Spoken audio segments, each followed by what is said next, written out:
You local to today?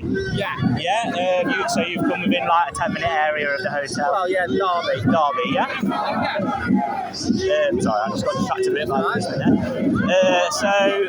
What is it you're hoping to achieve by being here today? Oh, really good questions.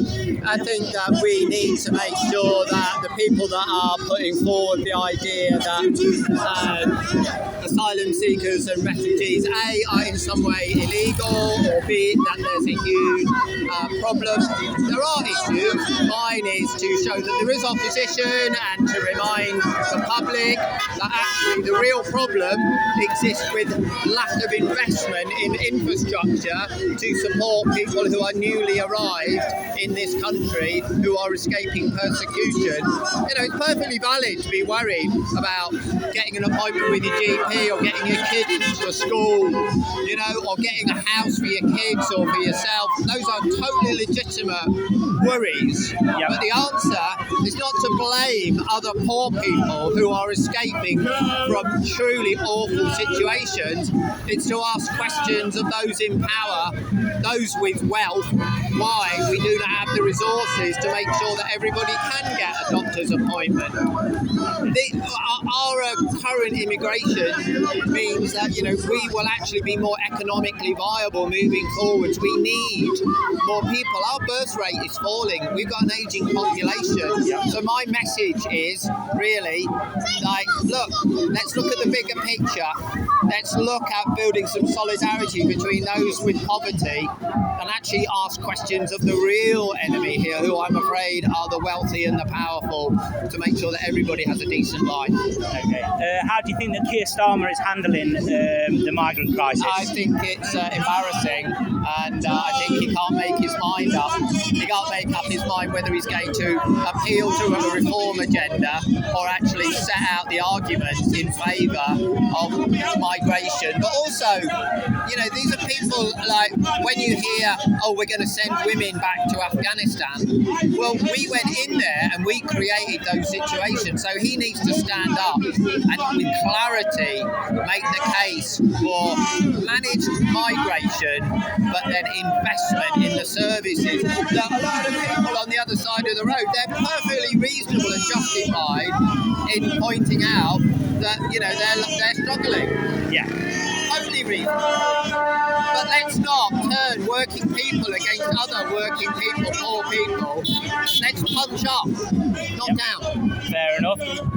So, if I haven't heard of any cases in this hotel in particular, but if a migrant that was here in a hotel was to commit a crime, what would your thoughts be? Should be the punishment for that crime? Should they be punished sort of like as a British citizen would be punished? Well, yes. I mean, you know, you're in this country just like if you were a tourist, if you were an American visitor and you were committed a crime, you would be going through the UK courts and you would then end up in a UK prison or etc. So, you know, all the infrastructure, political and legal infrastructure is there to deal with these situations. And the idea that crimes against women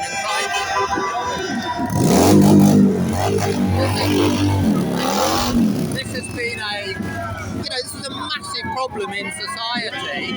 Yep. And when you've got some people who are aligning themselves with the arguments on the other side here, when they're aligning themselves with people like Andrew Tate, who's like an appalling misogynist, you know, you can't be arguing for women's rights and kids' rights when you're supporting individuals like that.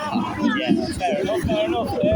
But I put them through the British courts. If you are sexually assaulting somebody, you should be punished and you should get the full weight of, but that is across the board, not just migrants, but like, you know, people who are indigenous to this country, born up in this country, or visiting this, doesn't matter.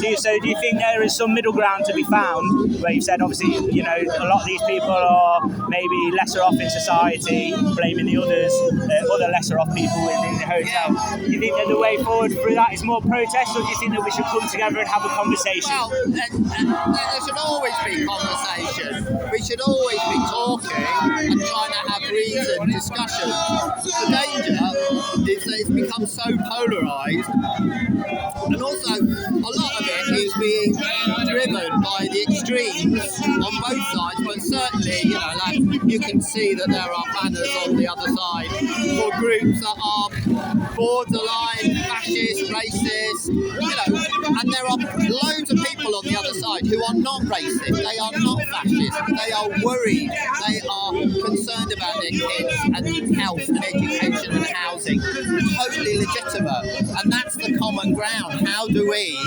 build a fair society so everybody does well?